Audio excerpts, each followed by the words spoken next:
The man standing at the far end of the expo hall didn't look like someone who belonged there. His shirt was worn at the collar, his table was made of plywood propped on folding legs, and what sat on top of it looked like something pulled straight from a dumpster. People laughed. They pulled out their phones to record him. A security guard had already walked over twice, but 30 minutes later, a black luxury sedan pulled up to the curb. A woman in a tailored suit stepped out, walked past every polished booth and glowing display, and stopped right in front of him. Nobody laughed after that. And what they didn't know, what no one in that room could have guessed, was that the man standing behind that table had been moving toward this moment for 10 years. Caleb Matthews was 27 years old, and he had learned early that the world does not wait for a man to catch his breath. He lived in a one-bedroom apartment on the east side of Columbus, Ohio, a place that was technically 2 rooms if you counted the narrow kitchen nook, where a mini fridge hummed so loud at night it sometimes woke his daughter. The apartment smelled of solder and machine oil, a scent that had settled so deeply into the walls and carpet that no amount of cleaning could fully remove it. To Caleb, it wasn't an unpleasant smell. It was the smell of work. His daughter's name was Lily. She was 6 years old, small for her age, with wide brown eyes and a habit of collecting broken things, cracked toy cars, busted calculators, old remote controls, and lining them up on the windowsill as if they were precious. She had been sick off and on since she was 3. Nothing catastrophic, the doctors said, but nothing simple either. A recurring lung condition that required regular medication, 2 specialist visits a year, and on bad months, a short hospital stay. Caleb had long since memorized the name of every drug on her prescription list, every dosage, every potential side effect. He kept the paperwork in a manila folder on top of the fridge, clipped together with a binder clip, reviewed every time a new bill arrived. He had once held a job with a small electronics manufacturer on the outskirts of town. Quality control, circuit testing, systems troubleshooting. Not glamorous work, but steady. He had been good at it, patient enough to catch what faster technicians missed, precise enough to trace a fault across 12 layers of board without losing the thread. Then the company was acquired. The new management restructured. Caleb's entire department was let go in the same week, along with 42 other people. He received a severance check that covered 6 weeks of rent and not much else. That had been 2 years ago. Since then, he had been doing what he could. Small repair jobs picked up through word of mouth, a neighbor's busted laptop, a bar owner's broken sound system, a dentist office's obsolete intercom that no one else would touch. He charged fairly, finished fast, and never promised what he couldn't deliver. But the work was inconsistent. Some months he made enough, others he did not. What kept him steady wasn't money. It was Lily. Every morning before school, she would climb onto the stool beside his workbench and watch him work. She asked questions he never dismissed. What does that piece do? Why does the light blink? Why do you always smell the board before you test it? He answered every one. He told her that a circuit is like a conversation, that electricity moves the same way logic does, that a broken thing isn't useless, it's just misunderstood. She absorbed all of it. People who passed Caleb on the street, who saw him hauling a duffel bag of tools or stopping to pick through the electronics recycling bin outside the library, generally made certain assumptions, that he was struggling, that he had made poor choices, that the slight slump in his shoulders was the posture of a man who had given up. They were right about one thing. He was struggling. Everything else, they had completely wrong. It had started with a fan, not the decorative kind, an industrial cooling fan, salvaged from a discarded server tower that someone had left beside a dumpster behind a data center on the edge of town. Caleb had seen it during a repair job nearby and taken it home in the back of his car without fully knowing why. The fan was still functional. That was the thing about hardware that people threw away. Most of it wasn't broken. It was just no longer convenient. Over the following months, he started collecting more deliberately. He made a circuit of the industrial recycling drop-offs, the electronics bins at the public library, the surplus pile behind a small IT firm that cleared its inventory twice a year. He wasn't hoarding. He was sourcing. Every component he kept had passed a test. If it didn't function, he didn't take it. If it functioned but had no clear application, he cataloged it and waited until he understood why it might matter. He kept everything in labeled bins stacked along the wall of his apartment: capacitors, voltage regulators, heat sinks, microcontrollers, signal amplifiers, lengths of copper wire. He had stripped and sorted by gauge. Lily called it Daddy's wall of pieces. She was not wrong. The idea had come to him during one of Lily's hospital stays, the kind of restless, half-awake thinking that happens in waiting rooms at 2 in the morning. He had been going over a problem he'd first noticed in his repair work.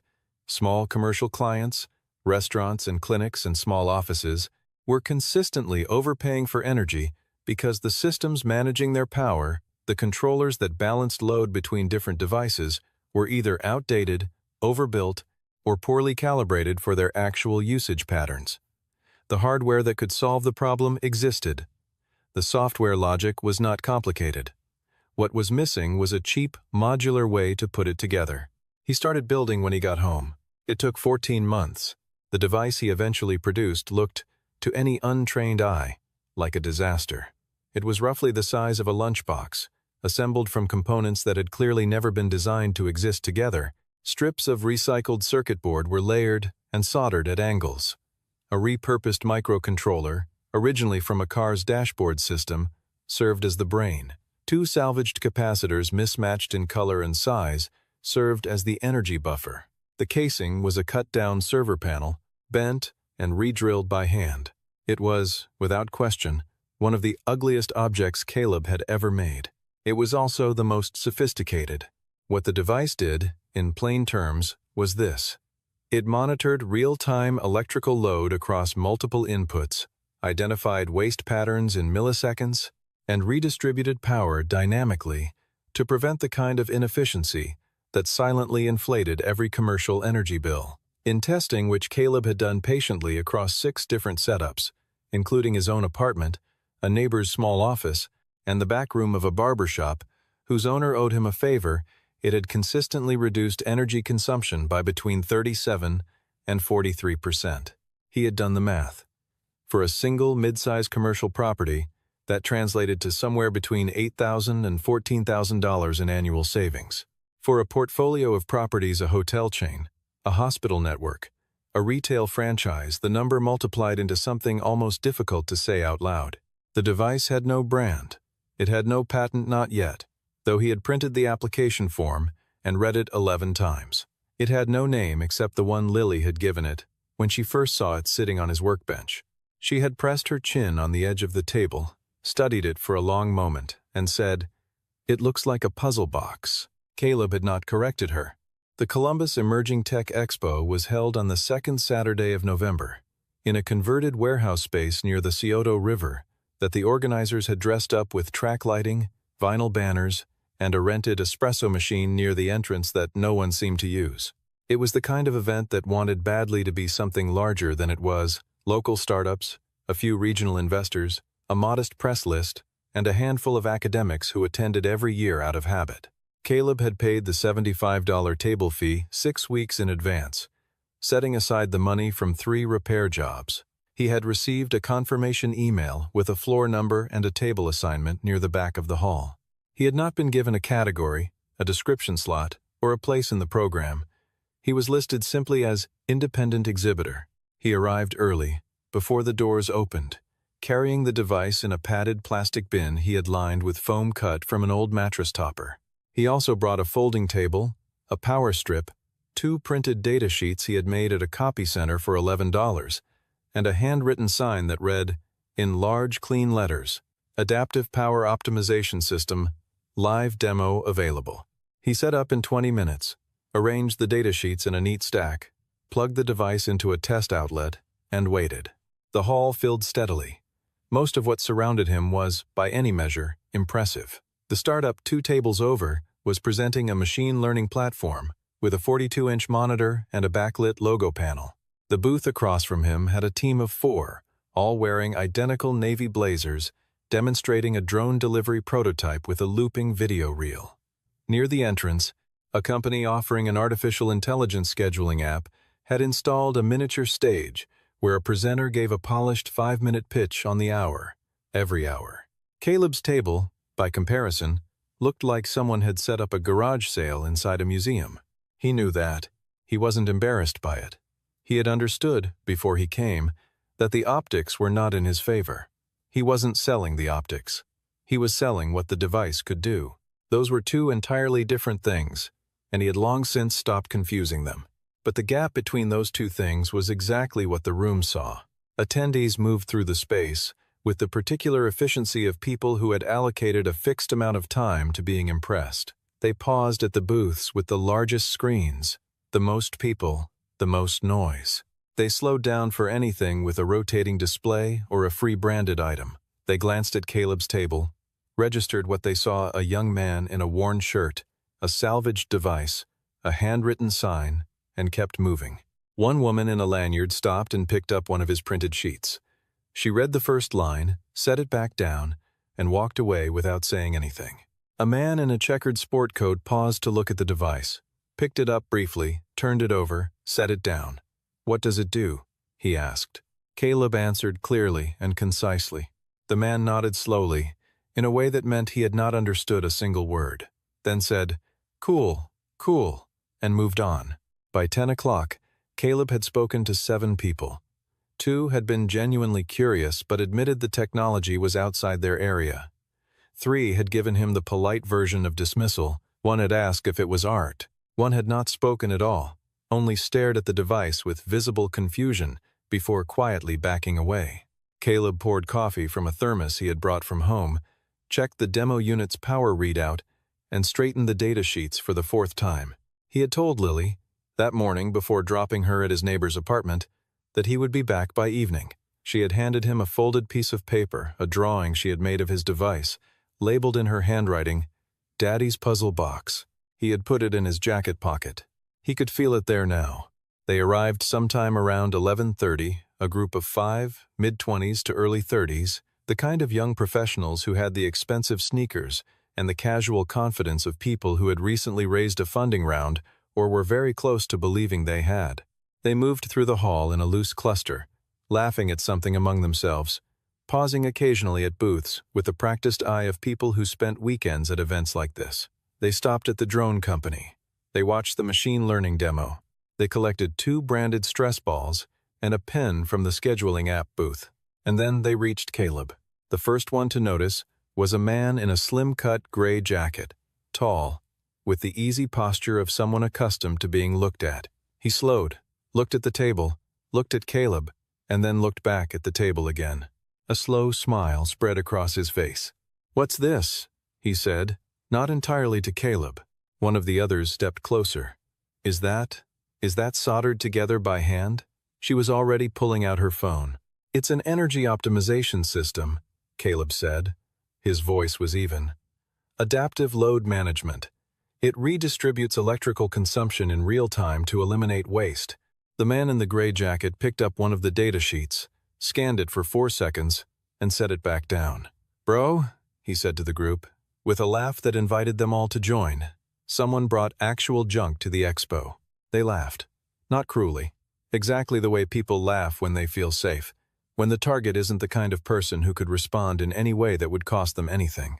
The woman with the phone was filming now, angling her camera across the table at the device.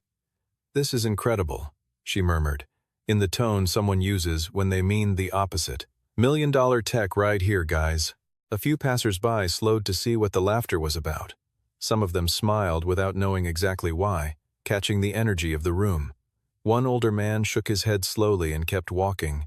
A teenager stopped, looked at the device, looked at the group laughing, and laughed too reflexively, the way people do when they don't want to seem like they're missing the joke. Caleb said nothing. He straightened one of the data sheets that had shifted slightly on the table. He checked the demo unit's display. He poured the last of the coffee from his thermos and held the cup with both hands. He had expected this. Not this exact group, not this exact moment, but something like it. He had known, from the moment he loaded his car that morning, that the most likely outcome of the day was not a deal or a handshake or even a serious conversation. It was this. The look that people give to things they don't understand, dressed up as mockery, because mockery feels less threatening than the possibility that you've missed something. He had felt that look before. He had watched it erase people, watched men twice his age shrink under it, pack up their tables, change their minds about themselves. He had made a decision, some time ago, that the look would not work on him. The man in the gray jacket was still talking, narrating the device to his group as if giving a comedic tour. "And this part," he said, pointing to one of the salvaged capacitors, "is definitely a piece from a 1990s television set." One of them said, "Someone call security." They laughed again. Caleb looked at the man directly for the first time. He didn't speak. He didn't smile. He held eye contact for exactly long enough to establish that he had heard everything, understood everything, and had chosen silence as a complete and considered response. Then he looked back at his device. The man in the gray jacket seemed, for just a moment, slightly less comfortable than he had been. He said something else, quieter, and the group moved on. Caleb waited. The man who approached at 12:45 had a staff lanyard, a clipboard, and the uncomfortable expression of someone delivering a message he had been asked to deliver but did not fully believe in. His name was Derek, according to the badge. He was around 30, with a cautious energy about him, the kind of person who chose his words carefully, not because he was thoughtful, but because he was afraid of saying the wrong one. "Hey," Derek said.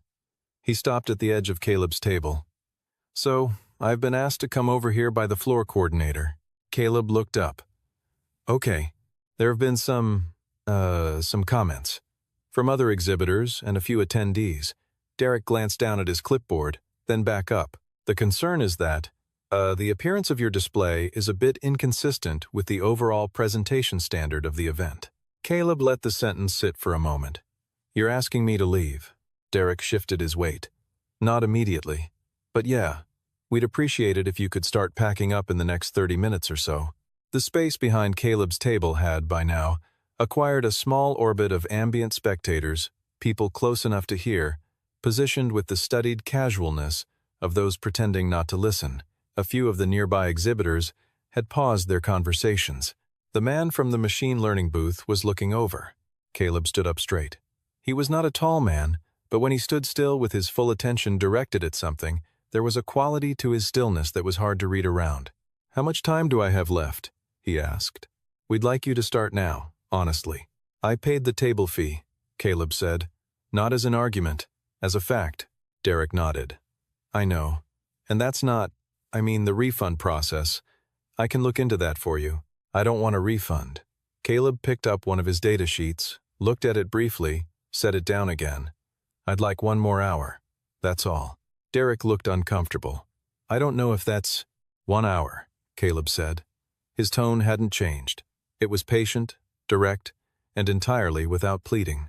"After that, if no one has engaged seriously with this product, I'll pack up without any issue. I won't cause a scene. I won't make this difficult. I just need 1 more hour." There was a pause that lasted long enough to be noticed by everyone nearby. "The thing is," Caleb added, quietly enough that only Derek could hear him, "I didn't come here to impress anyone. I came because somewhere in this building, there might be exactly one person who understands what this does. That's all I need." "One person." Derek looked at him for a moment. Then he looked at the device on the table, really looked at it, perhaps for the first time, past the appearance of it. He clicked his pen. "I'll give you to 1:30, he said. "But if the floor coordinator asks, I'll take responsibility for it," Caleb said. "Thank you." Derek walked away. The ambient spectators peeled off. The machine learning guy went back to his demo. Caleb sat back down. He repositioned the device slightly on the table so the main display panel faced forward at a cleaner angle. He checked his watch. 47 minutes. He thought about Lily, who was at this moment probably sitting on his neighbor's couch watching cartoons and asking questions about how the television worked. He thought about the manila folder on the refrigerator. He thought about the cost of next month's medication, which he had not yet fully covered. He straightened his sign, folded his hands, and waited. Evelyn Cross arrived at the Columbus Emerging Tech Expo at 12:53 in the afternoon, which was, technically speaking, too late to matter. The event was winding down. The espresso machine near the entrance had been unplugged.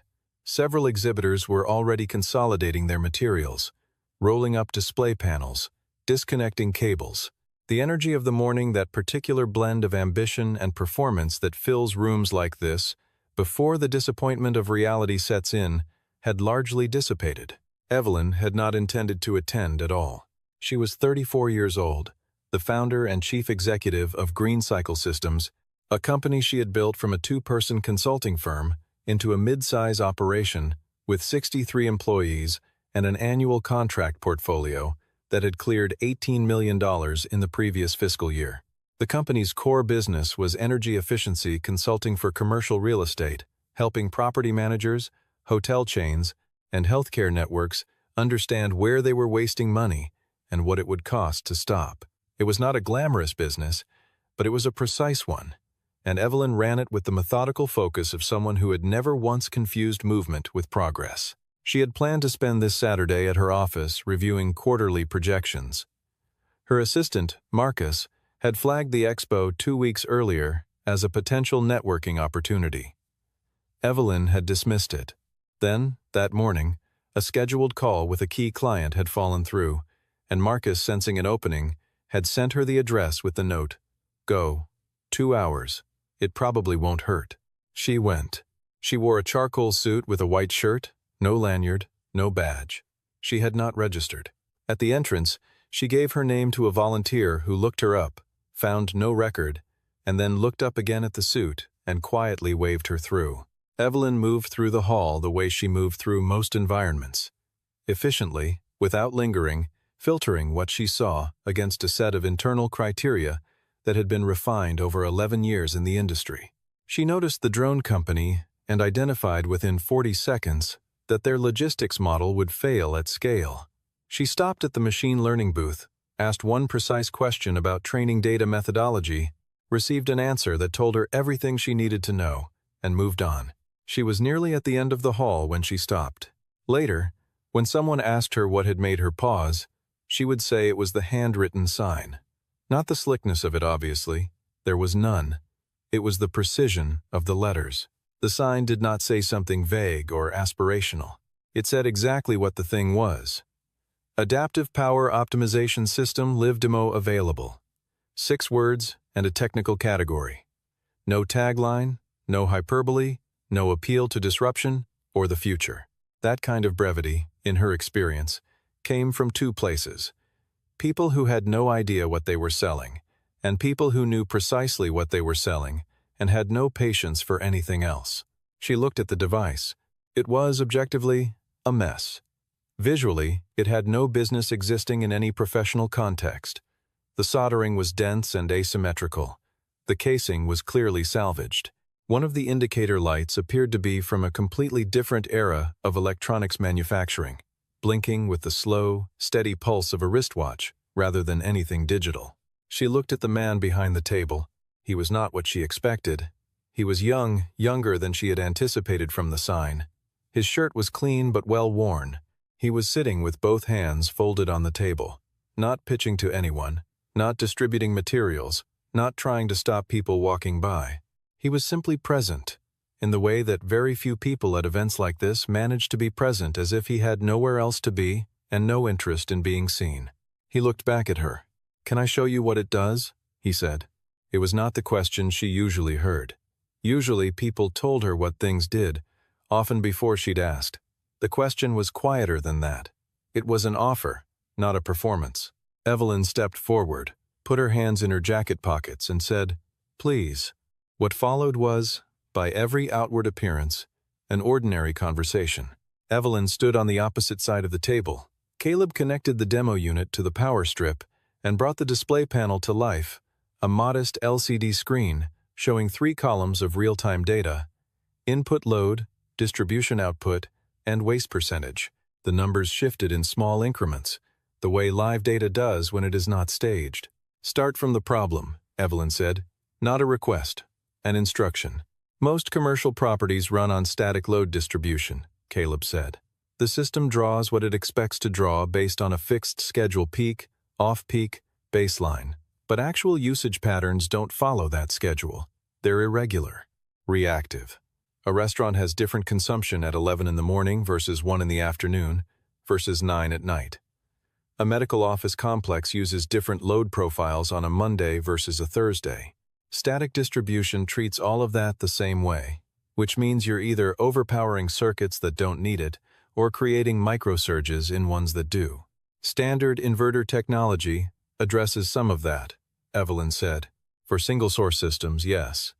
This handles multi-input environments, buildings with mixed legacy and modern infrastructure, older wiring configurations, the kind of places where a standard inverter install doesn't pencil out because the baseline infrastructure can't support it without a full retrofit. Evelyn was quiet for a moment. What's the integration architecture? Caleb reached under the table and produced a single folded sheet of paper, not a brochure, but a hand-drawn schematic with annotations in fine print. He unfolded it and laid it flat on the table. The control layer is modular, he said, pointing to a section of the schematic without touching the page. I used a repurposed automotive microcontroller here because it handles variable state processing better than most purpose-built chips at this price point. The buffering system here manages the load transition. The response latency is under 4 milliseconds. Evelyn leaned forward. Under 4. Consistently. I've run it across 6 different real-world configurations. The worst result was 3.8. There was a pause. Around them, the hall continued its low-grade activity, the sound of tables being broken down, conversations ending, bags being zipped. No one nearby had any particular awareness that the conversation happening at the far table had shifted in nature from everything else in the room. A man passing by glanced at Evelyn and Caleb, registered what appeared to be a well-dressed woman talking to the guy with the junk display, and kept walking with the mild curiosity of someone who has briefly wondered about something and immediately moved on. What's your failure rate? Evelyn asked. In my testing configurations, 0. In the real-world installs, 1 partial fault in 6 months. A capacitor I sourced from a bad batch. I replaced it and identified the sourcing issue. With commercial-grade components throughout, I'd expect a failure rate below 0.3% annually. You don't have commercial-grade components throughout. No, Caleb said, because I built this for under $200. A commercial production version, with proper sourcing, proper casing, proper certification testing, I've priced it at roughly $800 per unit at volume. The annual energy savings for a single mid-size commercial property average around $11,000. Evelyn straightened. She did the arithmetic in the way she always did it. Not visibly, not with a pause, but in the background of everything else. The way people who work with numbers for long enough learn to do without thinking. 800 in, 11,000 saved in year 1. Payback period under 30 days. Who else have you shown this to? She asked. People at this event. Before this event. No one with authority to act on it, Caleb said. I filed a provisional patent 3 weeks ago. I don't have a lawyer yet. I don't have funding. I have the device, the testing data, and the schematic. Evelyn looked at the schematic again. She looked at the LCD display, where the waste percentage column was currently reading 2.1%, which meant that the device, connected to nothing more than a power strip and a light fixture in a converted warehouse, was already doing something. You built this alone? She said. Yes. While working? Yes. How long? 14 months of active build. About 3 years of thinking before that. Evelyn looked at him for a moment, with an expression that was not quite readable. It was the expression she made when she encountered something that forced a recalibration, not surprise, exactly, but the quiet recognition that her model of a situation needed updating. I need to make a call, she said. Don't go anywhere. She stepped away from the table, put her phone to her ear, and walked to a quieter section of the hall near an emergency exit that had been propped open to allow the breeze in. The conversation lasted 11 minutes. Caleb sat at his table and did not watch her. He refilled the empty thermos cap with the last half-inch of cold coffee that had pooled at the bottom, thought about whether he should eat the granola bar in his bag, and decided to wait. He had learned patience the slow way, not as a discipline, but as a consequence. When Lily was in the hospital at 3 years old, the first long stay, he had spent 4 consecutive days in a plastic chair with a view of a parking garage, learning how to exist without information. The doctors came when they came. The results arrived when they arrived. There was nothing to accelerate, no action to take, no behavior that would speed the clock. He had sat there and breathed and waited and come to understand, in the deep structural way that only difficult experience can teach, that patience is not passivity. It is the decision to stay present when staying is the hardest option. He had applied that understanding to the device, to the 14 months, to the mornings spent soldering while Lily slept, to the evenings spent reading technical journals at the kitchen table while the refrigerator hummed, to this morning, when he had loaded his car in the dark and driven to a convention center knowing that most of what awaited him was dismissal. What he had built was real. He had never needed anyone else to confirm that, but he had always understood that reality and recognition are not the same thing, and that without recognition, without the particular moment when the right person looks at the right thing and understands what they are seeing, reality, on its own, doesn't pay for medication. The device's test numbers were not estimates. They were documented. He had kept a written log for every configuration date, location, baseline measurement, post-install measurement, duration, notes on anomalies. 46 pages, handwritten in a composition notebook that he kept in the padded bin beside the device. He had not brought the notebook to the table because it would have looked like too much. But it existed, and every number in it was real. The reduction in energy waste, averaging 40% across 6 diverse installations, addressed a problem that was, in industry terms, enormous. The commercial real estate sector in the United States alone burned through an estimated $150 billion in avoidable energy costs annually. Most of the existing solutions on the market required either a full infrastructure retrofit, a proprietary software platform with significant ongoing licensing fees, or an installation process so complex that smaller property managers couldn't justify the cost. Caleb's device required none of that. It was modular, standalone, and infrastructure agnostic. It could be installed by any competent electrician in under 3 hours. It required no software license. It worked on legacy systems. It worked on modern systems. It worked essentially on anything that used electricity at commercial scale. He had known this for over a year. He had sat on it, not out of complacency, but because getting from a working prototype to a commercial product requires things he did not have: capital, manufacturing connections, legal support, distribution. He had been working toward those things incrementally, the only way available to him. He had made the provisional patent filing himself, using a do-it-yourself legal platform at 1 a.m. after Lily had fallen asleep, cross-referencing 3 different patent guides he had borrowed from the library. It had cost $90. He had triple-checked every section. The device sat on the table in front of him, blinking steadily. The display read the same numbers it had been reading for the past 3 hours. Stable, functional, real. Evelyn came back around the corner of the emergency exit and walked directly toward him. Her expression had not changed exactly, but there was something decided about it now, the way a face looks when the internal conversation has concluded. She pulled the chair that Derek had left beside the table and sat down across from Caleb. She placed her phone face down on the table. She folded her hands. "I want to tell you what I know," she said. "And then I want to hear what you need." Caleb said, "Okay." Green Cycle consults on energy reduction for commercial properties.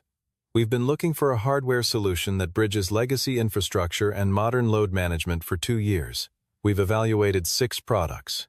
None of them work at the price point required for smaller properties to justify adoption. She paused. "Yours does." "Yes," Caleb said. "You have a provisional patent, filed 3 weeks ago. You have testing documentation, 46 pages.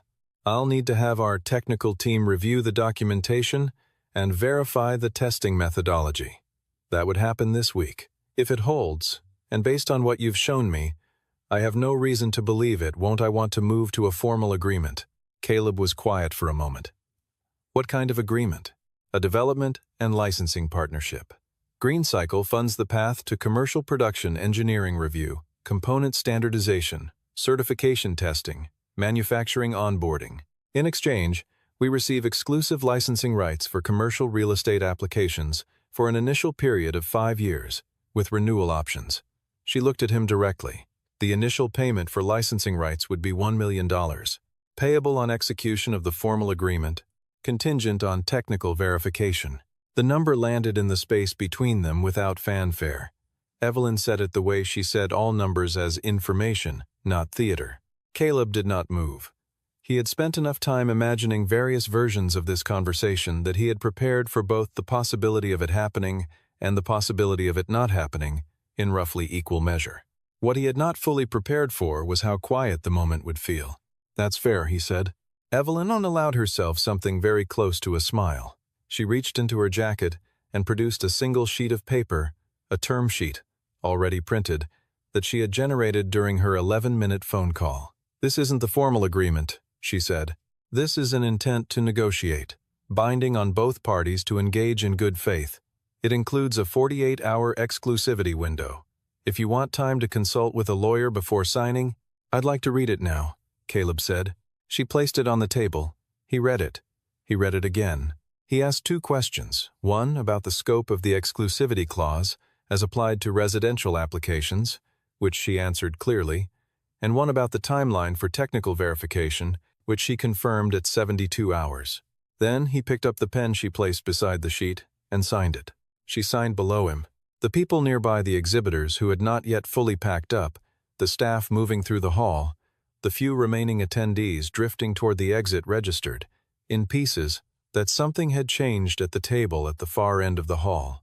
They weren't sure what, exactly. There was no announcement, no visible celebration. A woman in a suit and a man in a worn shirt had been talking for a while, and now they had both signed a piece of paper. And they were both sitting quietly, and the man was looking at the piece of paper in the way someone looks at a thing they have been moving toward for a very long time. The group that had come through earlier, the 5 in the expensive sneakers, were still in the hall, near the entrance, the tail end of their afternoon. One of them looked over and noticed Evelyn Cross standing at Caleb's table. He knew who she was. Most people in the regional startup scene did. His smile from earlier was gone. By late afternoon, the story had made its way around the hall in the organic, slightly distorted way that stories do when they travel by word of mouth through a small room. The version that circulated first was factually incomplete. A woman had bought something from the guy with the junk table. The second version had more detail. Evelyn Cross Green Cycle Systems had signed something with the guy nobody had taken seriously. The third version, by the time it had crossed to most of the remaining people in the hall, was closer to accurate. $1 million licensing deal, a handshake, a term sheet, a table in the back of the room. The man in the gray jacket had heard the third version from someone who had been close enough to overhear part of the conversation. He stood near the entrance for a long moment, the branded stress ball from the scheduling app booth, turning slowly in his hand. He looked across the hall at Caleb's table. Then he put the stress ball in his jacket pocket and left without saying anything to anyone. The woman who had filmed the device was still nearby. She had already deleted the video. Not because anyone had asked her to, no one had, but because there is a particular quality of embarrassment that operates faster than external pressure, that moves from inside out rather than outside in. The video had been a joke. It was no longer a joke. She did not want to be the person holding it. The others in the group drifted out in 1s and 2s over the following 20 minutes. Derek, the staff coordinator, passed by Caleb's table on a collection run for signage materials. He stopped. He looked at the device. He looked at the term sheet in Caleb's hand. "Did something happen?" he said. "Yes," Caleb said. Derek nodded slowly, in the way people nod when they have made a small decision about how to carry a moment. "Congratulations," he said, and meant it. Evelyn had stepped away again to make another call to Marcus, who had sent the address that morning, and who would be hearing you were right. I'll admit it when he picked up. While she was gone, one of the nearby exhibitors came over. The man from the machine learning booth, still in his blazer, still slightly formal in his posture. He stood at the edge of Caleb's table. "I heard what happened," he said. That's really something."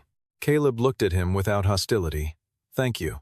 I didn't stop by earlier," the man said. He was being honest, which cost him something. "I should have."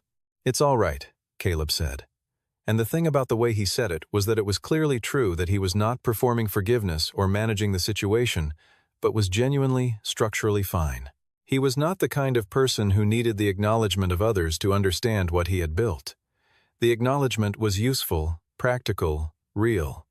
But it was not the foundation. He had never built his sense of himself on what other people saw when they looked at him. He had built it on what he knew when he looked at his own work. He folded the term sheet carefully along its original crease and placed it inside his jacket, in the same pocket where Lily's drawing had been sitting all day. He could feel both of them there, the drawing and the term sheet, paper edges almost touching. The hall was mostly quiet now. The track lighting buzzed faintly. Someone was stacking folding chairs near the back wall. The espresso machine, unplugged from its cord, sat beside a recycling bin like a prop that had served its purpose. Caleb began, methodically and without hurry, to pack up his table. He picked up Lily at 6:47 in the evening. His neighbor, a retired schoolteacher named Margaret, opened the door with the particular look of someone who wants to ask a question but is not sure they're supposed to. Lily came running from the living room in socks, caught herself at the doorframe with both hands, and looked up at him. "How did it go?" she asked. She was 6, but she had learned to ask that question with the weight of someone older, as if she understood, in some part of herself that didn't yet have language for it, that the day had mattered. Caleb crouched down to her level. "It went well," he said. She studied his face for a moment, the way she had studied the device on his workbench, with a deliberate, unguarded attention that most adults had forgotten how to give. Then she put her arms around his neck and said, "I knew it would." He held on for a moment longer than he needed to. Margaret handed him Lily's backpack and a container of leftover soup she had made. She didn't ask any questions. She had raised 3 children and understood the look on a parent's face when the weight had shifted. On the drive home, Lily told him about the cartoons she had watched, the question she had asked Margaret about why clouds don't fall, the drawing she had made at the kitchen table of a city where all the buildings had puzzle boxes on their roofs. Caleb listened and responded, and navigated the streets in the dark, and felt, along the whole length of the drive, a quiet that was different from any quiet he had known in a long time.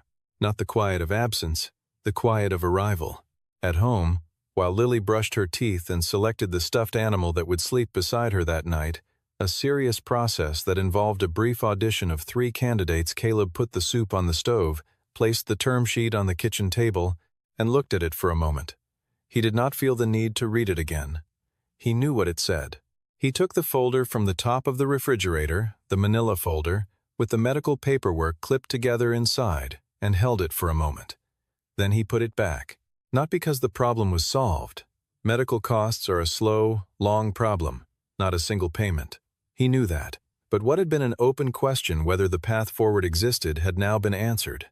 And the distance between an open question and an answered one is, for the people who live inside them, almost immeasurably far. He sat at the kitchen table while the soup heated, and thought about the 11 minutes Evelyn had spent on the phone. He thought about the 46 pages in the composition notebook, which was now packed back in the padded bin in the car. He thought about the capacitor from a bad batch, the one failure he had catalogued honestly and corrected without anyone asking him to. He thought about a waiting room chair at 3 in the morning, and a daughter who hadn't yet learned what the world's opinion of something was supposed to mean. His phone rang at 7:22. "Evelyn," he answered. "I wanted to call before tomorrow," she said, "because the formal process starts in the morning, and once the lawyers are involved, conversations like this become less natural." A brief pause. "What you've built is extraordinary. I need you to know I mean that as a technical statement, not a compliment." Caleb turned the soup down on the stove. "I appreciate that. I want to talk, when the time is right, about a broader partnership. Not just licensing, development, roadmap. Your name on this as a co-creator going forward. That's worth discussing," Caleb said. There was a small sound from the hallway, Lily's feet on the floor, then the creak of her bedroom door. "Dad?" she called. "Is the soup ready?" "Almost," he called back. "Okay," Evelyn said, with a note in her voice that was not quite a smile, but was close to one. "Go take care of your daughter. We'll talk tomorrow." He said goodnight, put the phone on the counter, and stirred the soup. The kitchen was warm. Outside, the November night pressed quietly against the window. On the sill, in a row, sat the collection of broken things that Lily had gathered and kept: the cracked toy car, the busted calculator, the old remote control with its battery cover missing. None of them worked, but they were there. And in the morning, Caleb thought, he was going to ask her which one she wanted to fix first.